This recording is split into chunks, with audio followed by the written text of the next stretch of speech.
The silverware still gleamed on the white linen tablecloth, even though no one dared to touch it anymore. The chair at the end of the table remained empty, but everyone knew whose place it was. The absence wasn't silence, it was accusation. She was there, even without being there. And every held breath, every fearful glance, was a reminder that the story hadn't ended. It was just beginning. The walls of that mansion didn't just hold mirrors and paintings. They held memory. And the memory of someone once humiliated. Inside those walls seeped through the corners like the scent of a forgotten perfume, never fully erased. For 10 years she learned to stay quiet. And in that silence, she orchestrated every step of the downfall that was about to begin. Not with screams, not with scandals, but with something sharper than revenge. Elegance. She cleaned the display windows as if she had never owned the store. Carried shopping bags as if those hands had never signed checks. Smiled like someone grateful for scraps, while inside, she carried the hunger of someone who came to take everything back. Why would someone choose poverty for so long? Why hide in the mud when born to walk among gold and power? Because true punishment only works when the victim thinks they've won. They didn't recognize the woman who walked through the hall that night. They were too busy celebrating victories that were never theirs. She wore black, not as one in mourning, but as one at war. The eyes that once begged for love now cut like blades. And no one noticed the trap until the first toast ended in silence. Because the most effective poison isn't served in glasses. It's served in truth. The city thought she had vanished, disappeared like so many sad stories that end in oblivion. But the city didn't know what she was made of. Among alleys and markets, among exchanged favors and counted days, she collected information like weapons. And every smile given to a stranger was part of a greater plan. They betrayed her when she was vulnerable. Now she returned invincible. Do you remember the last time you were completely ignored? When everything you offered was discarded like old trash? She remembered. Every gesture, every word, every laugh that echoed when she fell. And that was exactly what sustained her calm now. Because pain well kept becomes ammunition. And no one survives a soul that learned to bleed in silence. The girl who once begged for help had died. In her place, something far more dangerous was born. A woman who no longer needed anyone. For 10 years she watched everything she loved be destroyed by those she once called family. They took her from her home, laughed at her downfall, erased her name from the records. But they forgot the most important part. She learned to disappear while looking straight into the eyes of those who discarded her. While they prospered from what they stole, she learned the codes that governed their world. Not in expensive universities, but in the damp corridors of the backstage. While they danced at gala events, she cooked for magnates and listened to secrets no one dared to say out loud. And it was sweeping floors that she discovered where every skeleton was buried. She didn't return with hatred. She returned with purpose. Her revenge wouldn't be loud. It would be meticulous, patient, calculated. Each step she took was another rung on the ladder to the top they swore she'd never reach. And when she got there, no one even noticed. Because true power doesn't scream. It imposes itself with the silence of someone who knows exactly what they're doing. Have you ever wondered what happens when a woman is pushed to rock bottom by the very hands that once said they loved her? She doesn't drown. She digs tunnels. And sometimes, those tunnels lead straight to the enemy's fortress. She didn't just want justice. She wanted them to taste what she had tasted.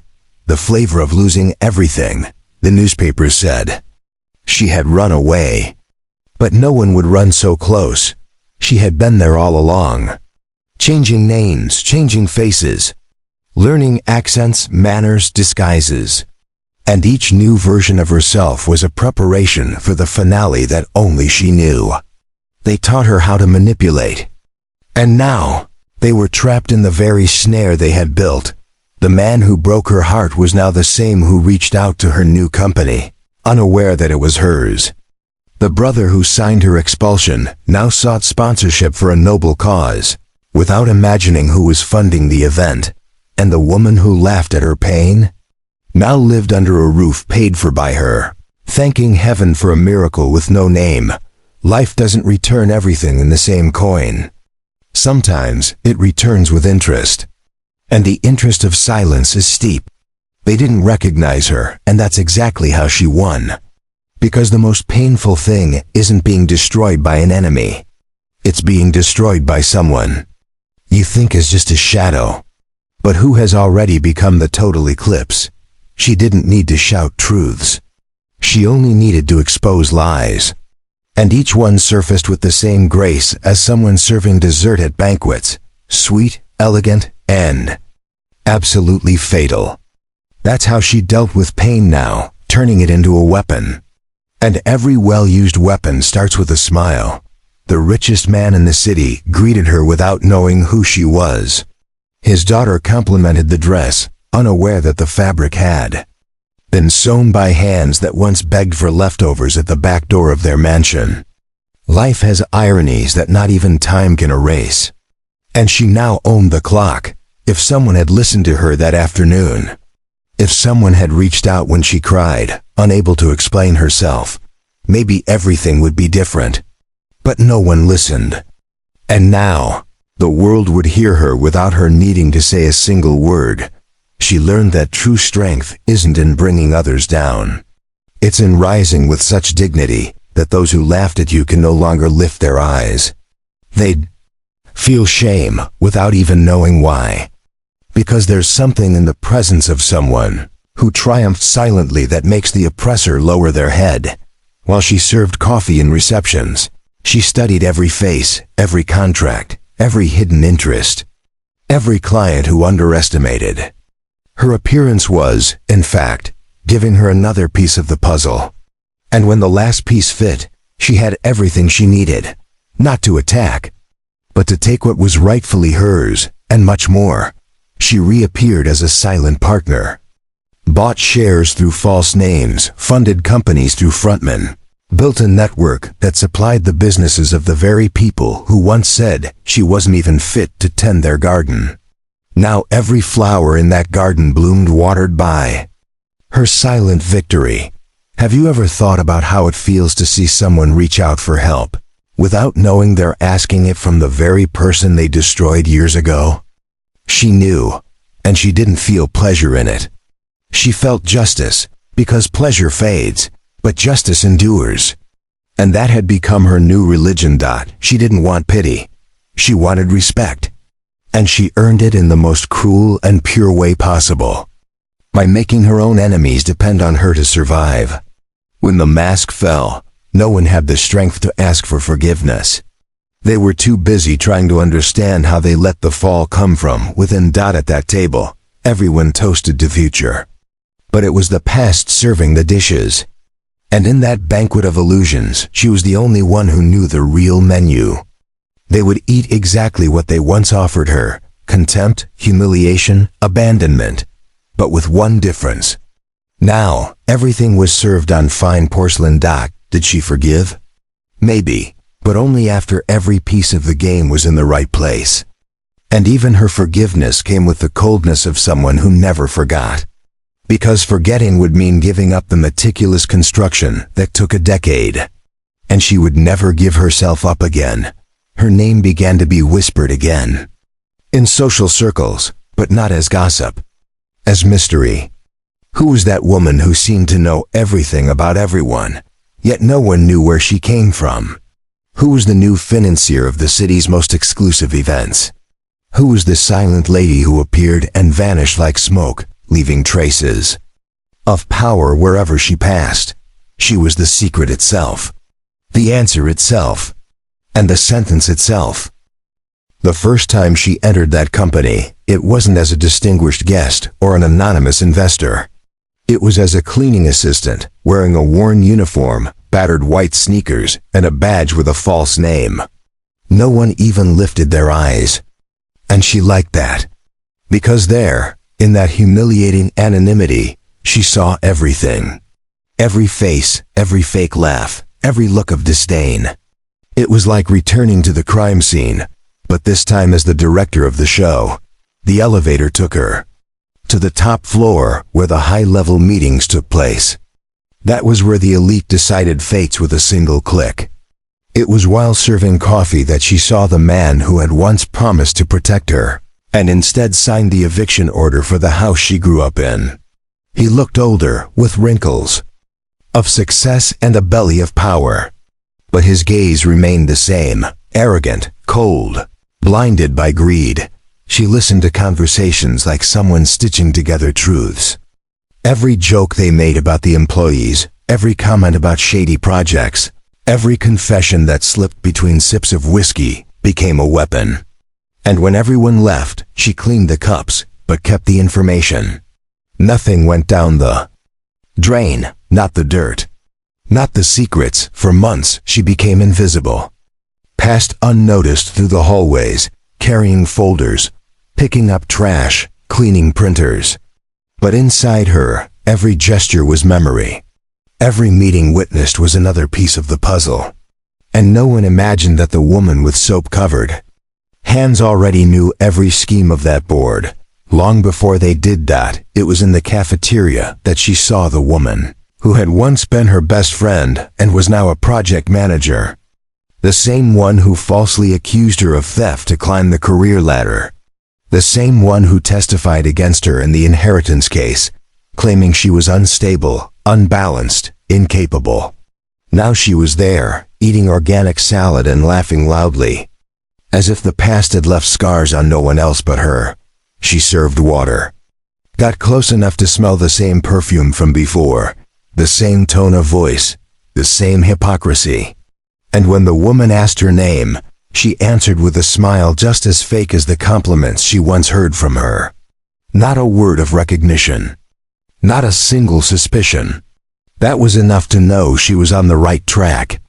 Because the greatest mistake of the powerful is forgetting the faces they heard at the year-end parties. She observed everything. She was the first to arrive and the last to leave. Set up tables, arranged flowers, organized the guests' names. And while the directors toasted with champagne, she filled an invisible spreadsheet in her mind. Who betrayed whom, who paid bribes, who hid bankruptcies with doctored numbers. Each of their toasts was another step toward the downfall she was preparing. In the archive room, she discovered that the foundation created by her father in memory of her mother had been illegally transferred to a shell company managed by her own brother. The signatures were there. The documents had dates, seals, and stamps. But she knew it had all been done while she was institutionalized, under forged orders claiming emotional instability. They used her pain as an excuse to steal from her. But now, the world was turning back with interest. She copied everything. Used an old cell phone hidden in her waistband, took photos, saved them to anonymous clouds. Created backups, scattered evidence like seeds waiting for the right time to bloom. And when that moment came, each sheet would be worth a stick of dynamite. Because it wasn't just about revenge. It was about proving that she had never been crazy, only surrounded by snakes. On rainy days, she scrubbed the main entrance floor with such care that no one suspected she was secretly financing a new competitor of the group. While pushing the bucket of dirty water, others rushed past, ignoring her presence. Little did they know she was the one responsible for the upcoming mass layoffs, each one carefully planned to destabilize the empire built on top of her. The night guard was the first to grow suspicious. Not because he knew who she was, but because he noticed that no one cleaned those steel doors with such dedication. He tried to make conversation, ask questions. She responded with the sweetness of someone in no rush. Because rushing is for the desperate. And she had already met rock bottom, now time was her ally. On a random night, she saw her brother enter the company with a young boy in an elegant suit. The new intern, they said. But from afar, she recognized the features of her brother's mistress, the one he swore he never knew. The boy was the exact copy of the woman who destroyed her family. And now they brought him in as if his blood were blue too. That wasn't just betrayal, it was a ritual of erasure. But she would not be erased. When she was called to clean the meeting room after a board event, she found a folder left on the table. Inside was the company's expansion plan, with funds diverted from her father's foundation. The same money that should have funded scholarships for underprivileged youth was now being used to buy shares in offshore havens. That was the final straw. She took photos, hid them deep in her backpack. And that day, for the first time in years, she cried alone inside a cleaning supply closet. But it wasn't sadness. It was the last morning before the execution. From that moment on, there would be no more rehearsals. The main act was about to begin. The following week, she took on a new role. Assistant to an external consultant. A man hired to draft a report on the company's financial integrity. She had planted that consultant there, using her new corporate group as a front. No one suspected a thing. After all, no one questions someone who presents an impeccable resume and a fine suit. But she was the one writing every line of the report. She began introducing small changes, suggestions in reports, innocent questions during meetings, minor ideas that sparked major discussions. Her name was still different, her appearance changed, but her presence had become too strong to ignore. She was the breeze before the storm, and those who breathe too deeply in the breeze rarely survive the gale. The president's secretary started to suspect, but she was too deeply involved in an internal scandal to say anything. She knew she had been caught altering contract dates and didn't want to draw attention to herself. That was perfect. Because now, fear began doing the dirty work for her. Fear spread silence. And silence had always been her territory. She never shouted, never confronted. She only offered solutions that seemed too simple for someone so simple. And the more they underestimated her, the further she advanced. Until one day, the owner of one of the country's largest investment groups requested a meeting with her. Not with the cleaning lady, but with the CEO of the anonymous company that now controlled 40% of the competitors. Network. The meeting was scheduled for 15 days later, and she already knew that would be the moment when all the veils would fall. But until then, she would continue entering through the back door, cleaning tables with the same care and coldness of someone preparing the field before a surgical strike. Appearances had to be maintained, because the most painful fall is always the one that happens in the midst of illusion. The shares began to drop mysteriously. The board blamed the market. But the market was her. Every rumor that spread was part of a plan. Every fake report, every planted accusation, every sudden crisis of confidence was one more step down the ladder for those who once pushed her off it. Journalists started looking for sources. And she was the source. Anonymous, mysterious, precise. She sent documents, evidence, spreadsheets with doctored errors, covered up scandals. And each new article made shareholders gather in desperation. They didn't even know where the storm was coming from.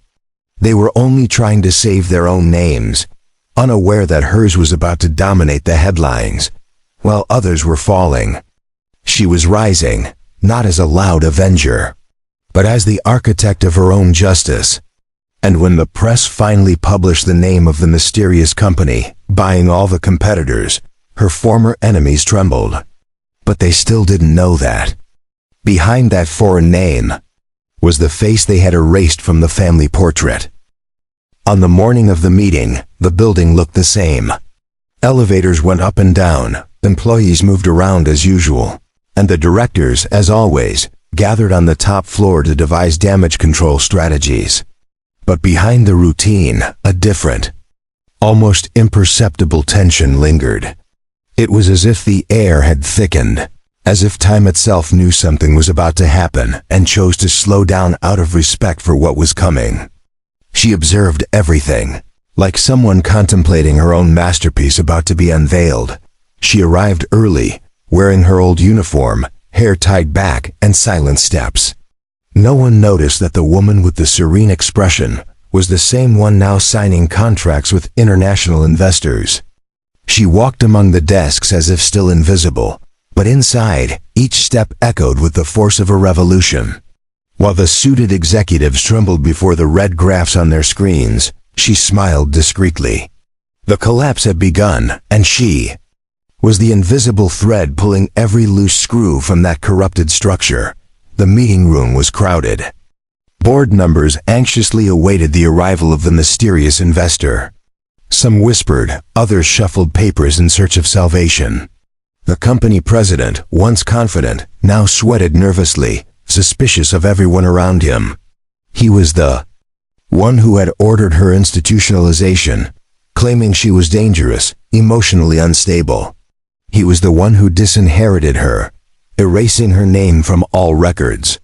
But now, there he was, unknowingly waiting for her like a servant before a veiled queen. She stepped away for a moment before the meeting, changed clothes in silence, put on the dark suit she had kept for months for that day, tied her hair in an elegant bun, and wore her new identity like armor. When she entered the room, there was no announcement. Only firm steps, followed by absolute silence. Faces turned toward her, some with expectation, others with panic, but no one recognized her immediately. She looked different, not just on the outside. She was unrecognizable because now she was powerful. She placed her folder on the table, looked into each of their eyes, and smiled. The kind of smile only someone who's been destroyed knows. Then, with a calm and surgical tone, she began to speak. She presented numbers, reports, financial recovery plans, merger strategies. Spoke with authority about topics they pretended to master. Every word was a blow, every piece of data a sentence. And they unknowingly were signing their surrender. At the end of the meeting, the president finally asked her name. She replied slowly, pronouncing each syllable with the firmness of someone who no longer needs to hide. The silence that followed was more eloquent than any explosion. One by one, faces changed color. The man who once expelled her from home choked on his own saliva. The woman who betrayed her turned her face to the floor, and the brother just lowered his head. Because at that moment, they understood everything. And there was nothing left to say. She didn't celebrate, didn't cry, didn't shout. She simply gathered her papers and left the room with the same dignity she had entered. The destruction was complete, but bloodless. It was a downfall by exposure, the most painful kind. And no one could accuse her of anything. All she did was return the truth to the place from which it had been ripped. And she did so with the patience of someone who learned how to be dangerous without leaving traces. The next day, the company's stock plummeted. The press had already received the dossiers. Reports of corruption, embezzlement from the foundation, document forgery, and financial collusion filled the headlines. The former board resigned en masse. Investigations were opened, and at the center of the storm, she remained silent. Because her name didn't appear in any of the reports. She was a shadow in the system, operating with the precision of a surgeon. Horror. Former enemies tried to make contact. Emails were sent. Calls made, lawyers activated. But nothing reached her. She had disappeared again, just like the first time. The difference was that now, she wasn't running. She was observing. And every new move made by those trying to save themselves had been predicted weeks in advance. The board was still set, but she was the only remaining player. Her brother, in despair, tried to sell the remaining properties to flee the country. But all were in the names of third parties controlled by her. The documents had been transferred years earlier in silent contracts during a phase of family reorganization that he himself approved. He thought he was clever, but he never realized he was signing his own bankruptcy. The woman who had once been her best friend was fired for cause. When she looked for work at other companies, she discovered her reputation was tainted by reports. that gradually surfaced, all backed by evidence. None were fabricated. All real, just forgotten. And she made sure to unearth them with the elegance of someone who washes dirty laundry in the silence of dawn. The president fell into public disgrace. Videos of internal meetings, recordings of blackmail, compromising conversations. Nothing. Forged, all coming to light because someone had spent years behind the scenes collecting evidence. The same employees he ignored were now handing over proof without fear, because they knew they were protected by her while everyone else tried. To save themselves, she retreated to the countryside, where she bought her parents' old house. She had each room restored, but kept the bedroom where she slept as a child exactly as it was, not out of nostalgia, but as a reminder, because those who forget the ground they came from can't recognize the height of the summit. The new directors of the restructured company were young, talented, handpicked by her. None had any idea who she really was. They only knew they worked for someone fair but relentless. The rules were clear: non-negotiable ethics, commitment to social causes, and a priority for hiring people marginalized by the corporate system. The same structure that once crushed her now served those who had always been crushed. She received a letter from the lawyer who had managed the family assets for decades. In it, there was an apology. He confessed to participating in the fraud. That stripped her of her inheritance, but said he was willing to cooperate in exchange for judicial protection. She tore up the letter and threw it away. Because forgiveness isn't negotiated, it's lived or denied. And that man deserved neither. During a charity event, she was invited to speak as a representative of one of the country's largest social investment funds. She stepped onto the stage wearing a simple yet elegant dress. The hall was full. Among the guests were faces from the past, now incapable of pretending indifference. Some applauded, others simply watched in silence. But all knew she had won. Her speech was short. She didn't speak of pain or revenge, only of transformation. She said it's not about destroying enemies, but about rebuilding oneself so completely that they disappear out of irrelevance. She said the world doesn't need more hatred, but more people willing to be silent in order to listen, to fall in order to rise, and to bleed in order to bloom. At the end of the event, a young woman approached with tears in her eyes. She said she had read about her on a blog and that her story inspired her. She told her she too had been kicked out of her home, had also been betrayed, and was thinking of giving up. She held the girl's hands, looked into her eyes, and said, "You will win, but you'll have to do it in silence, on the inside, where no one sees. Because that's where true empires are built."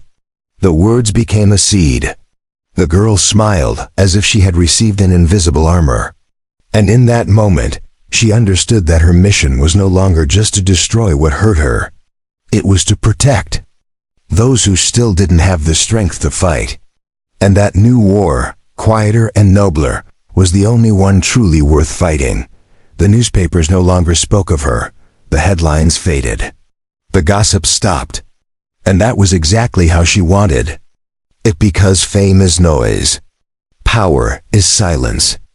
And now she reigned in silence.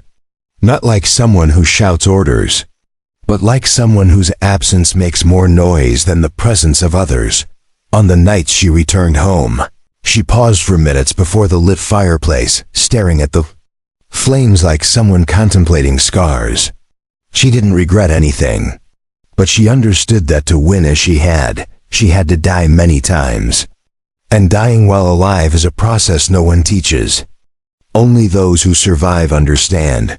The man who once destroyed her now lived in seclusion, sick, abandoned by the same people who once flattered him. He tried to ask for forgiveness, sent flowers, letters, even videos. But she never responded. Not out of bitterness, but because sometimes the greatest forgiveness is not opening the door.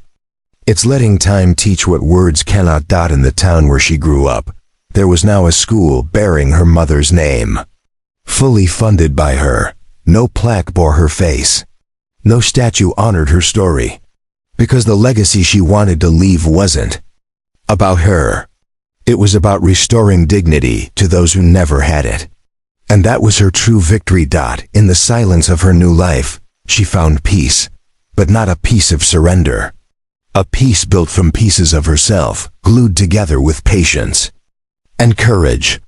And each crack was a reminder that she didn't break by accident. She broke to rebuild herself, unbreakable to betrayal.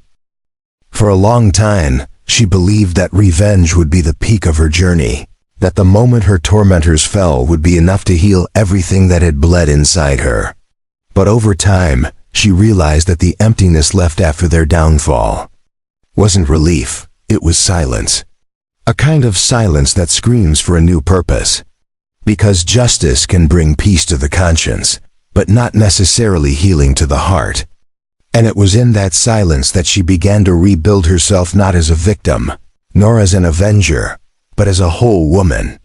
People began to speak of her in hushed tones, like those who fear invoking something sacred.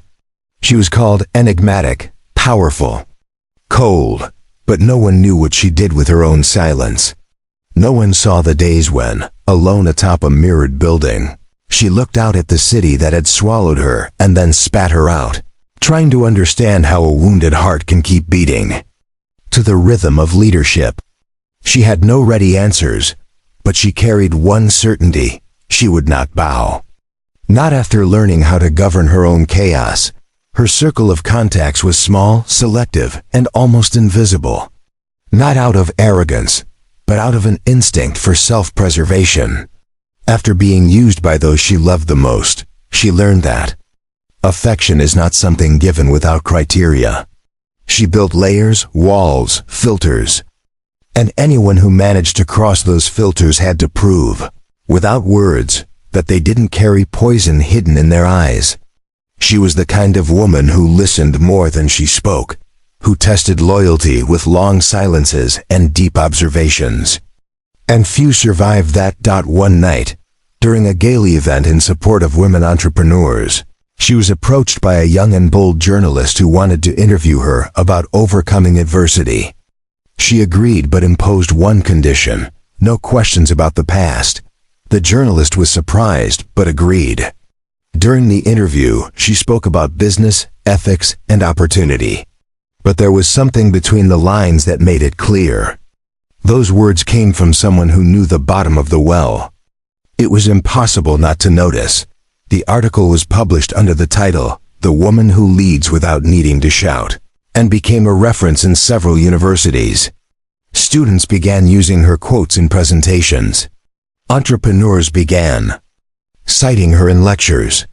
But she remained discreet, never appearing too much, because she never wanted to be an example. She just wanted to restore her own dignity. And the rest was a consequence. At that time, a project began to grow within her. Not a corporate expansion plan, but a personal desire to make space for others like her. Women who had been discredited, humiliated, expelled from their own dreams. She founded a quiet institution, without her name on it, that welcomed victims of emotional and domestic abuse, offering professional training, psychological support, and opportunities to start over. It was there she felt most alive. Because there, she saw her story multiplying in seeds. One day, she found in the hallway of the institution a young girl whose eyes were very much like hers. Eyes that had already lost faith and were now trying to find shelter in the void. The girl had been abandoned by her own mother and lived in shelters and rejections. She didn't ask for details. She just held her hand and said, "You're safe now. And you don't need to prove yourself anymore." To exist, the girl cried in silence, and she cried too. For the girl. And for herself. 10 years earlier, while the world kept moving fast, she walked with slow but firm steps. She learned not to compete with other people's haste, because haste demands noisy victories. And she preferred achievements no one understood. But that changed everything inside. She started saying no more often, started delegating, started taking care of herself with the same dedication she had devoted to the plan that got her there. And in that self-care, she began to realize that the greatest enemy was no longer outside. It was what remained of herself. Trauma, even when conquered, leaves behind ghosts, and she knew that. There were nights when she woke up startled, feeling like she was back in that tiny room she shared with 3 other women during her exile. Sometimes she relived the scene of the eviction, the moment the suitcases were thrown to the floor like trash, and the cold looks of her family pushed her out of her own story. And on those nights, she learned to breathe again. To breathe deeply. Because the air of victory can also suffocate if you forget to heal what stayed behind. It was during a chance encounter with an old teacher that she realized how much she had changed. The woman recognized her, stopped in front of her at the supermarket, and froze. She said, "I thought you had disappeared from the world." She replied, "I disappeared from everything that was killing me." And there, in that aisle between fruits and cleaning products, she understood that disappearing is sometimes surviving. And that returning is only worth it when you return whole. Her younger sister, with whom she hadn't spoken in years, showed up unexpectedly at the foundation's headquarters. She was pregnant, unemployed, and remorseful. She cried, asked for forgiveness, said she believed their father's lies, that she was manipulated, that she was afraid. She listened in silence. Her heart raced. Her hands trembled. Their entire childhood rushed back like a fast-forwarded movie. But at that moment, she chose not to respond with the anger of 10 years ago. She simply said, "I was afraid too. But I had to keep going, and now you can keep going with me." They embraced. And the crying was louder than any word. Reconciliation didn't erase the pain, but it began to redefine it. And that's when she realized that her story didn't end in revenge or justice. It ended in the choice not to be a hostage anymore, not to pain, not to the past, not to the image they had created of her. The flowers in the garden of the old house began to grow more vibrantly that year. It was as if the earth itself was healing. She cared for the plants with the same dedication with which she cared for her own soul. She understood that deep roots only form when the soil is watered with patience. And that's what she wanted now, depth. Real relationships. Bonds that weren't transactions. She received a multi-million-dollar offer to sell her holding. She refused, not out of attachment, but because she knew that structure was more than numbers. It was the map of her reconstruction. And selling it would be like amputating her own story. Instead, she decided to open a new branch dedicated exclusively to investing in startups created by women who had escaped domestic violence. She wanted to multiply her legacy in other hands. On a rainy afternoon, she revisited the library where she had studied as a young woman. She found her old binder, still kept by an elderly librarian who recognized her with tears in her eyes. "You were the girl who read the most about social justice. Now you're the woman who lives it." That phrase echoed in her mind for weeks. Because sometimes, life's greatest validations come in the form of simplicity. She was invited to give a lecture at an international university. It was an event on resilience and female leadership. On stage, in front of hundreds of young women, she didn't talk about victory. She talked about failure, about silent restarts, about sleepless nights and unspoken pain. She said that to win is to learn not to lose yourself along the way. And that no book teaches that. Only pain does. After the lecture, a shy student approached and asked, "How did you know you were ready to come back?" She smiled and replied, "When I realized I didn't need to prove anything to anyone, not even to myself." The girl wrote it down in a notebook with tears in her eyes. And in that moment, she felt that the answer wasn't just for the student, it was for herself too. She received an anonymous letter weeks later. No sender, no signature. Just 3 sentences. "I recognized you. I understood everything. And I regret it." She read it, folded it, and placed it at the back of a drawer. She didn't need to know who sent it. The truth, when it arrives, needs no identity. Only time, and that time had finally passed. On the 10-year anniversary of the foundation, she was honored by one of the women who had been welcomed at the beginning of the project. The young woman said, "You didn't save my life. You gave me back to myself." And that, more than any title, fortune, or recognition, was the consecration. Because giving someone back to themselves is the highest act of humanity. And she had learned that by living the opposite. On a trip abroad, she met a man who knew nothing about her story. He saw her as she was now, strong but kind, quiet but present. He didn't ask about the past. He simply shared comfortable silences. And she, for the first time in years, allowed herself to smile without defenses. She didn't know what would come of it. But it didn't matter. What mattered was feeling that her heart could still beat lightly. She understood then that she didn't need to forget what she had lived to be happy. She only needed to learn to leave the past in the right place behind. Because when you carry a burden for too long, it becomes identity. And she was no longer the betrayed, humiliated, exiled woman. She was the woman who chose to rise. And rising isn't forgetting. It's choosing not to live fallen. In her last interview of the year, they asked what she would do differently if she could go back in time. She thought for a long moment, then answered, "Nothing. Because if I hadn't lost everything, I would never have discovered how capable I was of rebuilding from scratch. And I'm more proud of that than of any inheritance." The rain fell with a hypnotic regularity over the dark-tiled rooftops, as if each drop washed away not only concrete, but also memories she no longer wanted to carry. From the balcony of her room, where she now spent her mornings in silence, she observed the world with different eyes.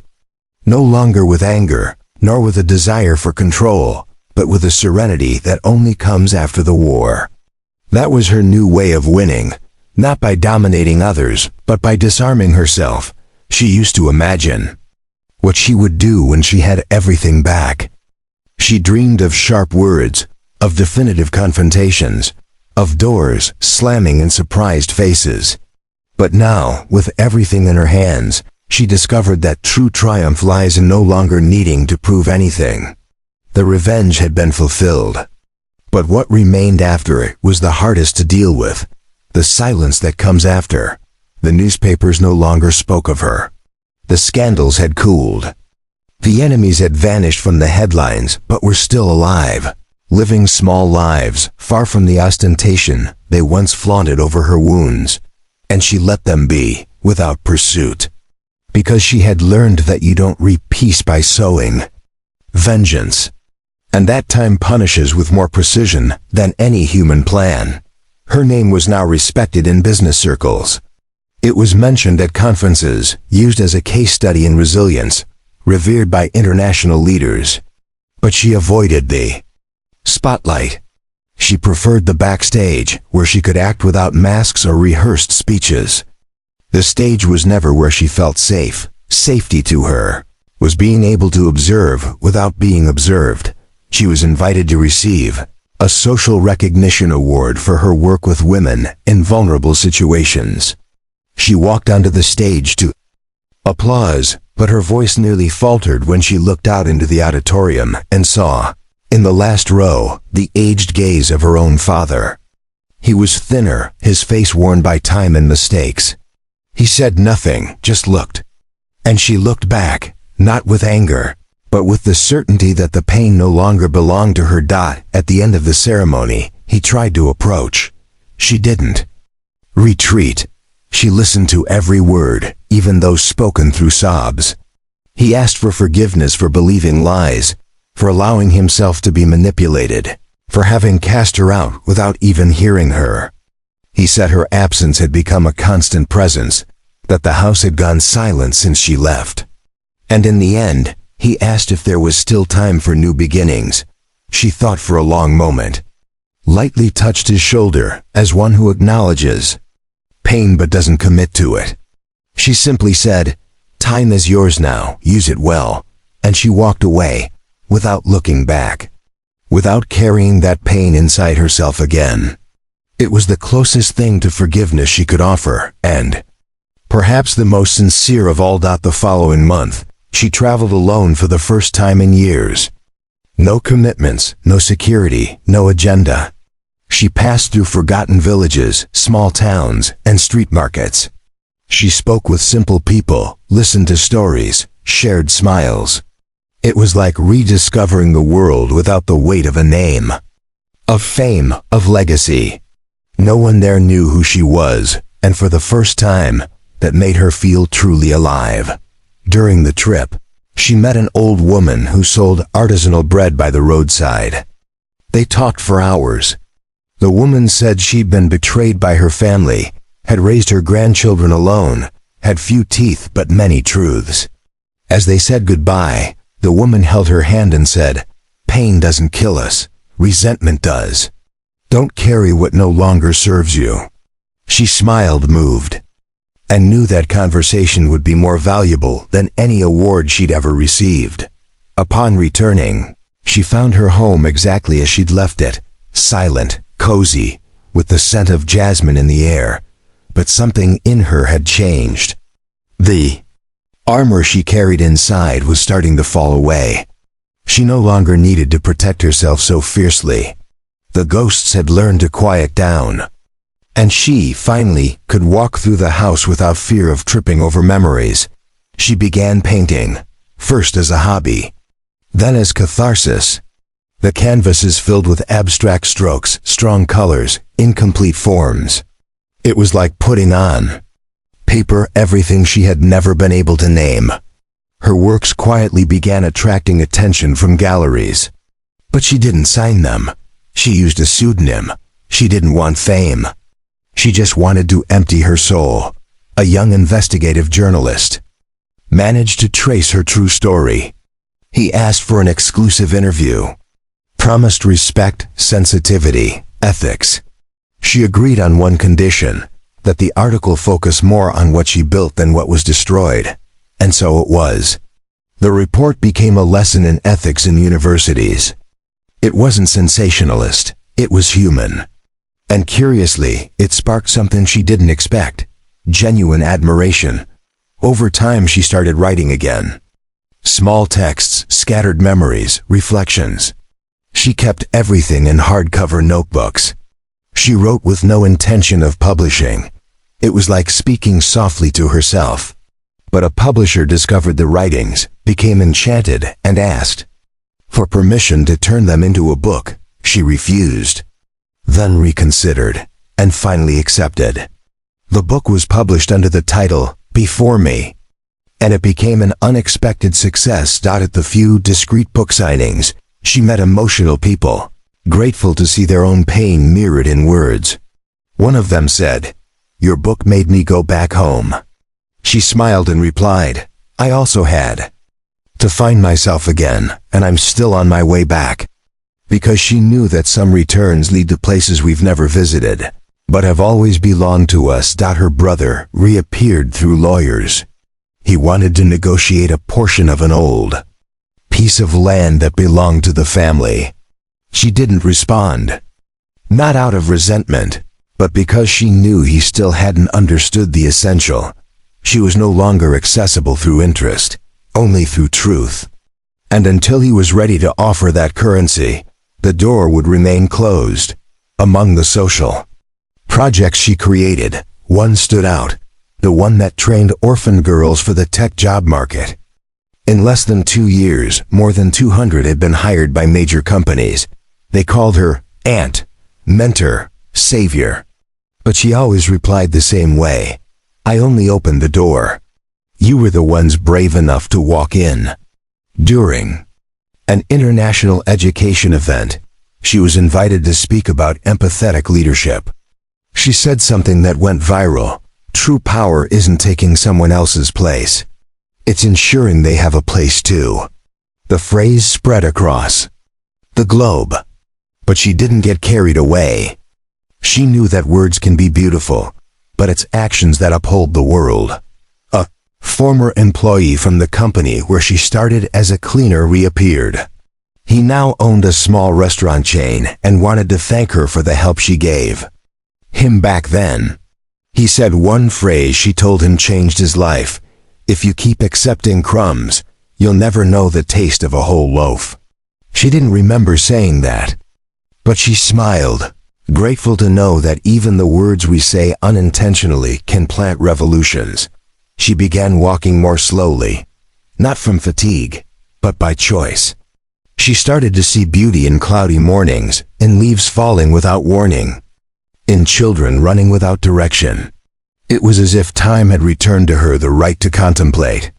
And that right had been taken from her for many years. Once, she received an invitation to give a keynote speech at the school she once attended.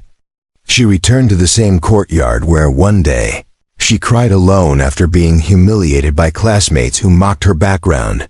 Now the walls were covered in empowerment graffiti. She took the stage in the gym and in front of the students said, "Don't believe what they say about what you can't do. Believe in what you haven't yet discovered about yourself." In time, she decided to take down the painting that hung in her main room. It was the last memory of the company she had destroyed and rebuilt. She stored the painting in the attic, not out of shame, but because she no longer needed it to remember what she had overcome. Now her memory was in motion, in actions and choices and affections. Returning to her hometown was a test. She passed through narrow streets, old buildings, the corners where she once fell to her knees. No tears came, no lump in the throat. Only gratitude for having survived. And at the same time, the certainty that she no longer wanted to live there. Because the body may heal, but the soul needs different air to fully breathe. In a conversation with a childhood friend, she heard a phrase she never forgot: "You're not strong because you overcame everything. You're strong because you had the courage to start over knowing you could lose again." And that phrase became her guide like a prayer. Because yes, she was still afraid. But now she knew she didn't need to conquer it, just keep walking. With it by her side, she knew her story would not end with a glorious finale, with fireworks and soundtracks. Because real life isn't made of happy endings. It's made of possible new beginnings. And that's what she wanted, to keep starting. Over, lighter each time, more whole each time. The following days seemed to move at a different pace. She had stopped looking at the past with a thirst for justice, and now saw the traces of what she had built with the eyes of someone who understands that some battles are only worth it when silence is the answer. She walked slowly through the halls of her own house, feeling the wood beneath her feet, the smell of tea she prepared alone, and the sound of the clock marking time, not as an enemy, but as a witness. No one called her vengeful anymore, nor a victim. People had learned to mention her name with care, like someone speaking of something they still didn't fully understand. She had become a presence difficult to explain. A woman who rebuilt everything that had been taken from her, without needing to shout to be heard. She was like a living legend, but with no myths, only scars. One night, in front of a mirror she hadn't visited in months, she stared at her reflection. She wasn't looking for scars anymore. She wanted to find what had been born after them, and she found it. There was strength in her gaze, yes, but there was gentleness too. For the first time, she saw that she was beautiful not in spite of the pain, but because of it. She received an invitation for an international interview. It was a major network. They wanted to hear her story as an inspiration to women who had gone through exclusion, abuse, humiliation. She declined, not out of arrogance, but because she knew no interview could translate what she had lived. What hurt in silence, what was conquered in secret. She preferred to keep telling her story through actions, not words molded by scripts. She returned to the hospital where she once spent nights caring for her own mother. She donated equipment, visited patients, and offered scholarships for the children of nurses. No one recognized her, and that made her smile. Because the best part of this new phase was not needing to be recognized. Just being present. Like a seed, not a flag. A child ran up to her with a drawing in hand. It was a simple sketch of a woman, smiling among flowers. The girl said, "I made it for you, ma'am, because you look like a flower inside." She held the paper carefully, like someone receiving a trophy. And she kept it, not in a frame, but in her heart. Because that's where she now collected everything that mattered. The old family mansion had been sold. She passed by it by chance. Days after the move, she stopped in front of the gate and just looked. There was no nostalgia, only the realization that that place no longer said anything about her. What mattered was in what she built far from there. In every woman who stood up, in every door that opened, in every choice made in silence. Once, a young reporter asked, "Do you consider yourself a successful woman?" She thought for a moment and answered, "No, I consider myself a woman at peace, and that's worth more than any success." The answer went viral, but she didn't know, because she was too busy teaching girls to code and to code their futures. During a walk in the late afternoon, she saw a couple arguing on the sidewalk. The woman was crying. The man was shouting. She approached quietly, touched the young woman's shoulder and said, "You don't have to stay where you're not heard," and continued her walk, without waiting for a response. Because sometimes, a phrase thrown to the wind is the only bridge someone needs. Flowers in the garden began to bloom unexpectedly. She didn't know much about botany, but she knew that some plants only bloom after the harshest cold, and that made her smile. Because it's the same with the human soul. Some versions of ourselves only emerge after the longest winter. She received an envelope with no sender. Inside a note, "I was one of those who humiliated you, and today I admire you in silence." She didn't cry, but she closed her eyes for a few seconds. Because sometimes forgiveness arrives in late words, and even so, it brings relief. She wrote another book, this time about what she learned from the women she helped. She didn't talk about herself. She talked about them, their dreams, their fears, their achievements. The title was simple, "They Know How to Fly Too." And it was this book that made her realize that her legacy wasn't about pain. It was about liberation. She traveled to the countryside, where a group of girls awaited her with improvised banners and nervous smiles. One of them, 13 years old, sighed, "I want to be like you." And she replied, "Don't be like me, be everything I couldn't be." And more. And then she understood. That was what she wanted to leave in the world. During a dinner with friends, they laughed out loud for the first time in a long time. They were women who, like her, had survived contempt, guilt, and darkness. And there, between wine glasses and reinvented memories, they made a pact, never to remain silent again in the face of what hurts. She created a foundation with a discrete name. No acronyms with her name. She wanted the focus to be on the actions, not the image. It was like planting trees knowing she might never sit in their shade. But still planting. Her hair was grayer now, and she kept it that way. No dye, no disguises. Because each strand told a part of the story she didn't want to erase. There was beauty in transparency. And she had grown tired of camouflage. A student from the foundation wrote her an email. She said she was going to present a project in South Korea, that she had been accepted into an international program, that she only believed it was possible because one day she heard from her, "If you know how to survive, you know how to build." She read the message in silence and cried. She still walked the streets with eyes that observed, not because she was expecting something to happen, but because she had learned to see the details.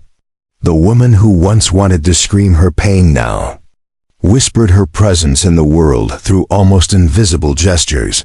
The ex-husband reappeared. Years later, wanting to acknowledge his mistakes, she listened to him with serenity, but allowed no intimacy. Because forgiving is not opening doors. It is removing inner chains. And she no longer had space for what she had already overcome. She was honored at a university, but didn't attend. She asked that the award be given to one of the girls from the project. And so it was done.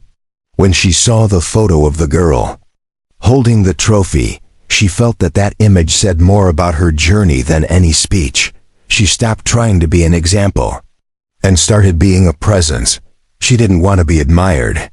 She wanted people to remember how they felt when they were with her. Because emotion remains even when the name is forgotten. One late afternoon, at the top of a hill, she saw the sunset painting the sky in shades she couldn't name.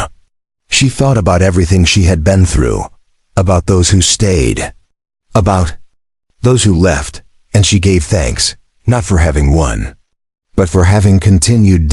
She learned that the end of revenge is not the end of pain, but it can be the beginning of freedom. And that, for someone who has been imprisoned from within, is the greatest victory. She started writing letters to herself again, not to reread, but to record the versions she didn't want to forget. It was like archiving pieces of soul and keeping them with the delicacy that only someone who has been broken knows how to offer. A documentary about her journey began production. She agreed, as long as it was collective. She wanted other stories to intertwine with hers, because she didn't believe in solitary heroines. She believed in networks of resistance. On a lonely Sunday, she made a simple soup, turned on the radio, sat on the porch, and watched the sky. There, without an audience, without applause, without a narrative, she felt whole. Because wholeness lives in what no one sees. One of the young women from the project invited her to be the godmother of her wedding.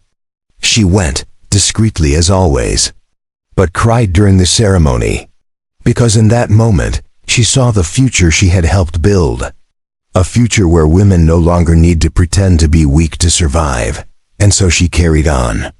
Not as the protagonist of a fairy tale, but as the author of a reality where scars are not hidden. They are used as maps for those who come after. If this story touched you in any way, leave in the comments which part moved you the most. Maybe, between each pain and new beginning, there's also a piece of your story waiting to be written. You too can be a presence in someone's life, even in silence. Share, comment, inspire. Because when a woman rebuilds herself, she rebuilds the world.